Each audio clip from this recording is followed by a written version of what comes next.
For the ordinary worker in Singapore, life in the 1950s was a struggle. Thousands had no jobs, and those who had earned barely enough to feed the many mouths in their families. People were disenchanted with the British, who seemed unable to provide them with a better livelihood.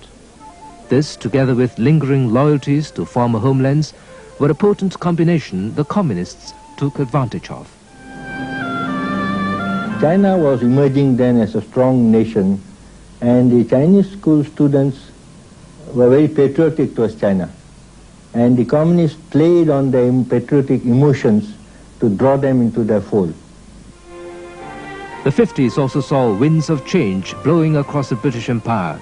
India, the most prized colony, had already won her independence in 1947, and the anti-colonial movement was gathering force in many other colonies. In Malaya, the murmur of nationalism had grown into a shout. Although resigned to the breakup of the empire, the British were anxious to prevent the communists from making any more gains in Singapore. In 1953, a commission was set up under Sir George Rendell. Its task was to look into how the people of Singapore could play a greater role in governing the country as a first step towards gradual self-rule.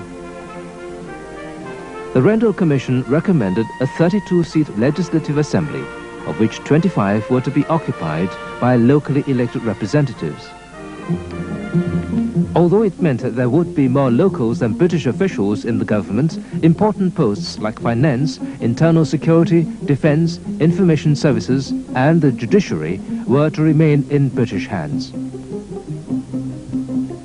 Nevertheless, the release of the Rendell Commission report in February 1954 led to a flurry of political activity and the formation of new political parties.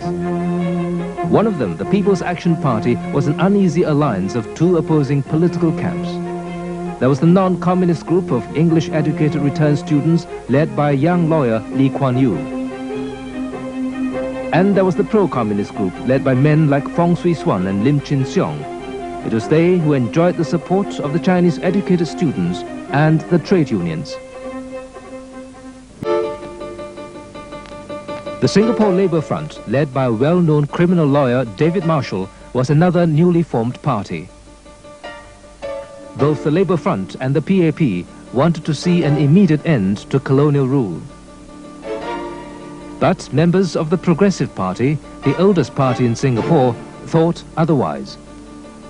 We were advocating a gradual transfer of power spreading over a period of 8 years. And at the end of that, consider whether we were in a position to ask for a complete transfer. But it was the call for immediate self-rule that captured the people's attention. And no one did this more flamboyantly than David Marshall. Every day at lunchtime, I would be under what I call the old apple tree, and I'd hammer away at, or my entire target was the cricket club.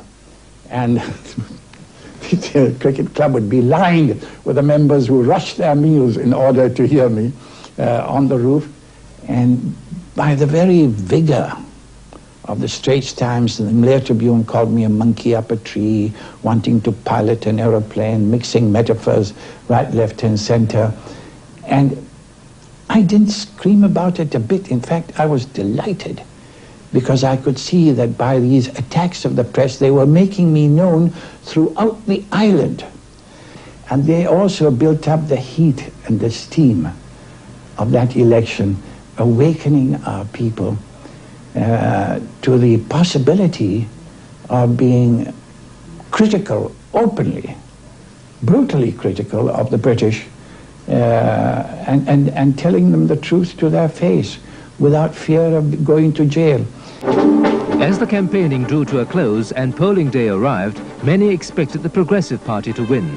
It had, after all, fielded the most candidates, contesting for 18 of the 25 seats. But the Rendell Constitution had brought about significant changes in the composition of the electorate. The Chinese educated, who were mainly from the lower income groups, now made up the bulk of the voters. It was a change that was to prove fatal for the Progressive Party.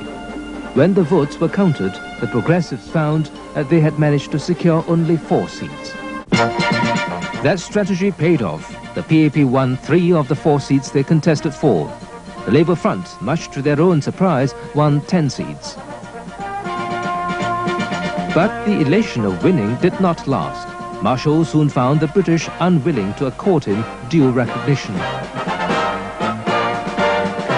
To them, I really was a monkey up a tree, and I remember the governor saying to me, "Don't rock the boat, and if you annoy the civil service, your instructions will be like a glass of water in a desert. It will disappear, leaving no trace behind.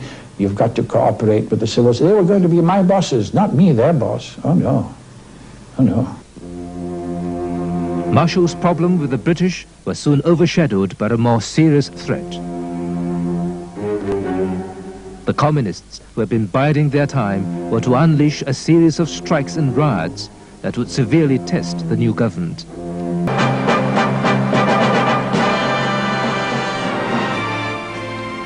But despite the ensuing violence, the 1955 election gave the people of Singapore a foretaste of what it was like to run their own country. And that experience was to spur them on to fight for self-government and an end to 150 years of colonial rule.